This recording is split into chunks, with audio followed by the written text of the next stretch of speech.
एक माँ अपने बच्चों को कभी भी किसी को नहीं दे सकती, पर मैं ऐसी माँ हूँ जिसने अपने चारों बच्चों को बाँट दिया। कोई तो मजबूरी रही होगी मेरी, कोई तो परेशानी मेरे सामने आई होगी, जिसकी वजह से मुझे ये फ़ैसला लेने पे मजबूर कर दिया गया। तो मेरी कहानी कुछ इस तरह से शुरू हुई कि मैं एक अनाथ आश्रम में पली। पता नहीं किसी का पाप थी या किसी का बोझ थी। माँ-बाप ने मुझे अनाथ आश्रम में उस वक़्त दिया जब मैं ये भी नहीं जानती थी कि मैं कौन हूँ और माँ-बाप क्या होते हैं। मैं तो सिर्फ़ एहसास कर सकती थी और इस तरह से मेरी ज़िंदगी एक अनाथ आश्रम में पलने लगी। पता नहीं किसको रहम आया, किसको तरस आया जिसने मुझे अपनी गोदी में लिया होगा, अपनी बाहों में झुलाया होगा और दूध पिलाया होगा। शायद मुझे तो लगता है माँ ने कभी दूध भी नहीं पिलाया होगा, जभी तो उसे मेरी ममता नहीं आई। अगर मेरी ममता आती तो क्यों मुझे ऐसी जगह छोड़ती जहाँ मुझे मेरी पहचान ही नहीं है।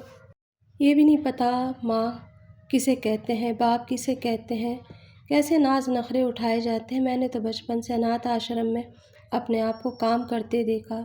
जैसे ही होश संभाला मुझे थोड़ा थोड़ा करके हर चीज़ सिखाई गई, पढ़ाया भी गया। एहसान है उनका, क्योंकि कोई भी अनाथ बच्चों के ऊपर तरस नहीं खाता, पर उन्होंने मेरे पूरा ख्याल रखा।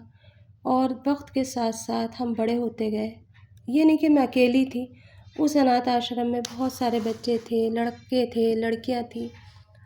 बस ये था कि कोई किसी के ऊपर पाबंदी नहीं थी, हर कोई माँ बाप के लिए तरसता। कभी कोई आता तो बेटा ले जाता, तो कोई आता तो बेटी ले जाता। ज़्यादातर वहाँ पे बेटियों को नहीं लिया जाता था, बेटों को लेके हर कोई जाता था। बहुत बच्चे ऐसे आते थे जो कि हुए हुए रहते थे और उन्हें आश्रम के बाहर एक झूला पालना लगा रखा था, उसी के अंदर डाल के चले जाते थे। जैसे जैसे मैं बड़ी हुई तो मैंने वहाँ देखा कि शायद मुझे भी ऐसे ही कोई रख गया होगा। मैंने बहुत पूछा, मेरी माँ का नाम पता है, किसी को कुछ तो बताओ। लेकिन उन्होंने कहा कि अनाथ आश्रम के ना तो माँ होती है ना बाप होते हैं, ये जो भी कुछ होता है यही सब कुछ है। और वक्त के साथ साथ मैंने सब्र करा। पढ़ाई कंप्लीट हो गई। अब जैसे ही बड़े हो जाते हैं तो वहाँ के एक रूल्स होते हैं कि या तो उन लड़कियों की शादी कर दी जाती है, अगर वो लड़कियाँ जॉब करना चाहे तो फिर उन्हें छोड़ दिया जाता है कि आप अपनी ज़िंदगी अब जी सकते हो, क्योंकि आप अपने पैरों पे खड़े हो सकते हो।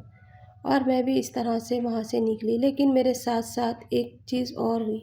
मैं अकेली तो आई थी, लेकिन मैं यहाँ से अकेली नहीं गई। अनाथ आश्रम में ही मेरी एक लड़के से बातचीत अच्छी थी, वो मुझे सही लगा, पार्टनर जीवन साथी साथ निभाने वाला लगा। और क्योंकि बचपन से ही हम साथ पले बड़े थे, मैं अच्छे से उसे जानती थी, वो मुझे जानता था, इसीलिए अनाथ आश्रम वालों ने हमारी शादी कर दी और वहीं के एक क्वार्टर में हमें रहने के लिए जगह दे दी। जब तक कि शादी हुई, जब तक सब कुछ सही चल रहा था, 2 साल तक भी सही चला। सबसे पहले मेरी बेटी हुई और मैंने उसे भरपूर वो प्यार दिया जो एक माँ दिया करती है अपने बच्चों को। और फिर उसके बाद एक बेटा हुआ। ऐसे करके मेरे 2 बेटी और 2 बेटे हो गए। इन 10 साल में हम 4 बच्चों के माँ बाप बने, क्योंकि हम बच्चों से तरसे हुए थे, या ये समझ लिए थे लीजिए कि माँ की ममता से तरसी हुई थी मैं, इसीलिए मैंने 4 बच्चे करे ताकि मेरा परिवार बने। मैं परिवार से तरसी हुई थी, वरना 2 बच्चे ही सही होते हैं, ये तो मुझे भी पता था, लेकिन मुझे परिवार का सुख लेना था। लेकिन उसके साथ साथ वक्त के साथ साथ है ना, कुछ और चीज़ें भी बदलने लगी, खर्चे बढ़ने लगे और मेरे हस्बैंड को पीने की आदत लग गई। मैं भी काम करा करती थी, लेकिन मैं घर बैठ के काम करती, क्योंकि मेरे पास छोटे छोटे बच्चे थे, मुझे बच्चों की देखभाल करनी थी। कहते हैं ना कि एक माँ की ममता माँ ही जान सकती है। जो ममता मुझे नहीं मिली मैं अपने बच्चों पे निछावर करती। मेरे हस्बैंड भी बच्चों को बहुत प्यार करते। उनकी ड्यूटी कहीं कहीं लगती तो वो 15-15 दिन में हमारे पास आते और बहुत सारा सामान लाते। छोटे बच्ची को तो वो इतना प्यार करते थे कि मैं कहती थी ये तो तुम्हारी जान ही बन गई है। हम अपने घर परिवार में बहुत खुश थे, बहुत ज़्यादा। लेकिन उनकी ज़िंदगी में, यानी मेरे हस्बैंड की ज़िंदगी में एक दोस्त ऐसा आया जिसने ज़िंदगी का रुख बदल दिया हमारी। और वो ज़िंदगी उसने दी जो कि कभी कोई औरत नहीं चाहती कि उसके आदमी को ये सारी चीज़ें फेस करनी पड़े। शराब की लत लगा दी, जुए की लत लगा दी। जो भी मेरे हस्बैंड कमा के लाते वो सारा वहीं पर खर्च हो जाता। पहले तो वो पूरे पैसे घर में लेकर आते थे और अब तो वो इतने लाते कि बस हम अपना जैसे-तैसे करके गुज़र-बसर करते। हर एक चीज़ के लिए अब तरसने लगे थे क्योंकि शराब की लत बहुत बुरी होती है और दोस्तों की संगत उससे भी ज़्यादा बुरी। जैसे ही सैलरी होती वहीं पे वो आधी से ज़्यादा सैलरी उड़ा देते और फिर घर आते। मैं ज़्यादा कुछ कहती तो वो मुझे गुस्सा करते, मारते तो नहीं थे कभी भी, ना ही उन्होंने हाथ उठाया मेरे ऊपर। वो मुझे बहुत प्यार करते थे क्योंकि उन्होंने मुझे बचपन से देखा था तिल-तिल जलते हुए। पता नहीं शराब की लत ने उन्हें कहाँ से कहाँ पहुँचाना शुरू कर दिया। वो बहुत चाहते थे कि शराब छूट जाए किसी तरह से, लेकिन हो ही नहीं पा रहा था। मैंने भी बहुत भाग-दौड़ करी, जो जिसने जहाँ बोला वैसे ही करा, लेकिन कोई नतीजा सही नहीं निकला। शराब छूटने का नाम नहीं ले रही थी। वो कोशिश करते थे लेकिन फिर हार जाते थे। उनके दोस्त उनसे पता नहीं क्या चाहते थे, क्या नहीं। वो भी सारे अनाथ आश्रम के ही पले हुए थे, पर उनमें से एक लड़की की नीयत ख़राब थी जो मुझसे शादी करना चाहता था और मैंने उससे मना कर दिया था। उसी ने इस चीज़ का बदला लिया था शायद। पता नहीं क्यों कोई किसी की हँसती-बसती गृहस्थी कैसे उजाड़ सकता है, कैसे किसी को बर्बादी के वो उस रास्ते तक ले जा सकता है, कैसे वो उससे वो दुश्मनागी ले सकता है, जिसकी हमने कभी कल्पना भी नहीं की।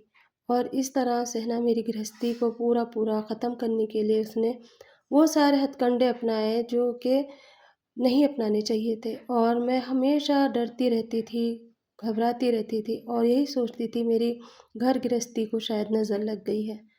मैंने अपने जो अनाथ आश्रम के बड़े मैनेजर थे उनसे भी बात की। अब उन्होंने भी हमें कहा था कि ये क्वार्टर खाली कर दो और अपना ठिकाना कहीं कर लो। मैं इससे ज़्यादा तुम्हारी मदद नहीं कर सकता और इस तरह से मैं परेशान थी। मैंने अपने हस्बैंड को भी कहा, समझाया, उनके समझ में भी आने लगा और वो भी समझने लगे। लेकिन पता नहीं क्यों अब है ना मुझे डर लगता था, बार-बार मुझे चक्कर आते थे और ऐसा लगता था जैसे मैं हमेशा बुखार में हूँ, पैर-हाथ मेरे गिरे पड़े रहने लगे। 4 बच्चों का काम करती थी, तो मैंने सोचा शायद मैं कमज़ोर हो रही हूँ, लेकिन ये नहीं पता था ज़िंदगी किसी और मोड़ पे लेके जा रही है। इसी बीच में मेरे एक बेटे का एक्सीडेंट हो गया, जिसकी वजह से मुझे अपना खून देना पड़ा। जब मैंने अपना खून देना चाहा हॉस्पिटल में, तो मेरा खून को रुका दिया गया और कहा कि आपका ब्लड टेस्ट कराओ, हमें कुछ शक हो रहा है। मैंने कहा कि मेरा ब्लड कैसे ऐसा कैसे हो सकता है? क्या बात है? मैं तो सब ठीक हूँ। फिर मैंने सोचा शायद मैं कमज़ोर हूँ, 4 बच्चों की माँ हूँ, इस वज़ह से मुझे ऐसा हो रहा हो। फिर उन्होंने चेक करा और मेरे हस्बैंड को बुला कर के उन्होंने कहा कि आपकी बीवी को वो बड़ी ख़तरनाक बीमारी है जिसका कोई नाम लेना पसंद नहीं करता, कोई सुनना पसंद नहीं करता। बहुत कम समय रह गया है आपकी बीवी के पास और आप जल्द से जल्द कुछ ना कुछ करें। लेकिन अब आखिरी स्टेज है, आप क्या कर सकते हैं? बस इतना सुनना था। मेरे हस्बैंड वहीं के वहीं रह गए कि ये तो बच्चों को सँभाल लेती है, पाल रही थी और अब मेरे बच्चों को कौन देखेगा, कौन सँभालेगा? वो बहुत रोए और ये बात मुझे पता चल गई। आखिरकार औरत हूँ, मैं कहीं न कहीं टूट गई। अपने बच्चों से बिछड़ने का गम मैं नहीं देख पा रही थी, नहीं सोच पा रही थी। मेरे हस्बैंड के ज़्यादा पीने की वजह से उनकी तबीयत बिगड़ी और अचानक एक दिन उन्हें अटैक आया और वो इस दुनिया से मेरे जाने से पहले वो चले गए क्योंकि वो ज़िम्मेदारी शायद उठाना नहीं चाहते थे और ऊपर वाले को भी मंज़ूर नहीं था कि वो मेरे बच्चों को पाले। मैं अनाथ थी ना तो इसीलिए अल्लाह ताला भी मेरे बच्चों को यही सब चीज़ें दिखाना चाहता था। और बस उसके बाद मैं बिल्कुल टूट गई क्योंकि मैं तो उनके भरोसे थी कि वो मेरे बच्चों को पाल लेंगे, अच्छा भविष्य देंगे, लेकिन ऐसा नहीं हुआ। अब मेरे पास बहुत कम टाइम रह गया था।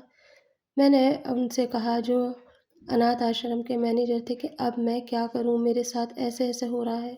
उन्होंने फिर मुझे कहा वो बाप जैसा मेरा साथ देते थे, बेटी मानते थे। कहने लगे कि यहाँ इतने बच्चे आते हैं, बच्चों को लेने के लिए आते हैं।